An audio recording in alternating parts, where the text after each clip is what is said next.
S BP news daily ಎಕ್ಸ್‌ಪ್ರೆಸ್‌ಗೆ ಸ್ವಾಗತ.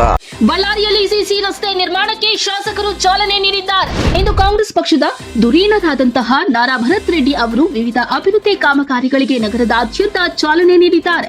ನಗರದ ವಿಧಾನಸಭಾ ಕ್ಷೇತ್ರದ ವ್ಯಾಪ್ತಿಯಲ್ಲಿ ಬರುವ ಸ್ಥಳೀಯ ವಾರ್ಡ್ ನಂಬರ್ 6 ಗರೀಬ್ ಕಾಲೋನಿಯಲ್ಲಿ 82.32 ಲಕ್ಷ ರೂಪಾಯಿ ವೆಚ್ಚದಲ್ಲಿ ಕೈಗೆತ್ತಿಕೊಂಡಿರುವ ಸಿಸಿ ರಸ್ತೆ ಕಾಮಗಾರಿಗೆ ಭೂಮಿ ಪೂಜೆ ನೆರವೇರಿಸಿದ್ದಾರೆ.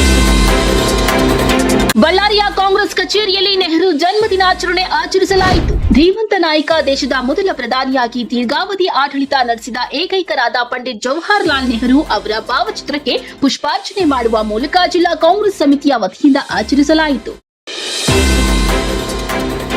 ಬಳ್ಳಾರಿಯಲ್ಲಿ ಒಳ ಮೀಸಲಾತಿ ಜಾರಿಗಾಗಿ ನವೆಂಬರ್ 25ಕ್ಕೆ ಸಿಎಂ ಮನೆ ಮುತ್ತಿಗೆಗೆ ಕರೆ ಕೊಟ್ಟಿದ್ದಾರೆ. ಮಾದಿಗ ದಂಡೋರ ಹಾಗೂ ಕರ್ನಾಟಕ ರಾಜ್ಯ ಮಾದಿಗ ಮೀಸಲಾತಿ ಹೋರಾಟ ಸಮಿತಿಯು ಒಳ ಮೀಸಲಾತಿ ಜಾರಿಗಾಗಿ ಆಗ್ರಹಿಸಿ ಮುಖ್ಯಮಂತ್ರಿ ಸಿದ್ದರಾಮಯ್ಯನವರ ಮನೆಗೆ ಮುತ್ತಿಗೆ ಹಾಕಲಿದೆ ಎಂದು ರಾಜ್ಯಾಧ್ಯಕ್ಷರಾದ ಬಿ ನರಸಪ್ಪ ಅವರು ನಗರದ ಪತ್ರಿಕಾ ಭವನದಲ್ಲಿ ಸುದ್ದಿಗೋಷ್ಠಿ ನಡೆಸಿ ಮಾತನಾಡಿ ತಿಳಿಸಿದ್ದಾರೆ.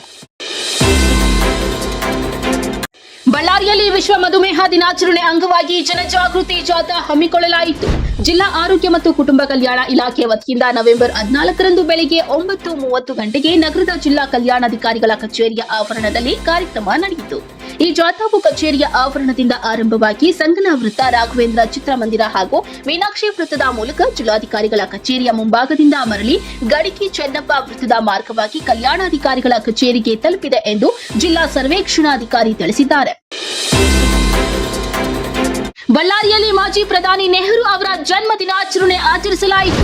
ನಗರದ 36ನೇ ವಾರ್ಡ್ನ ಲಾಲ್ ಬಹದ್ದೂರ್ ಶಾಸ್ತ್ರಿ ನಗರದಲ್ಲಿನ ಸರ್ಕಾರಿ ಹಿರಿಯ ಪ್ರಾಥಮಿಕ ಶಾಲೆಯಲ್ಲಿ ನಡೆದ ಮಕ್ಕಳ ದಿನಾಚರಣೆಯ ಅಂಗವಾಗಿ ಪಂಡಿತ್ ಜವಾಹರಲಾಲ್ ನೆಹರು ಅವರ ಭಾವಚಿತ್ರಕ್ಕೆ ಪುಷ್ಪಾರ್ಚನೆ ಮಾಡಿ ವಿದ್ಯಾರ್ಥಿಗಳಿಗೆ ಸಿಹಿಯನ್ನ ಹಂಚುವ ಮೂಲಕ ಆಚರಿಸಿದ್ದಾರೆ.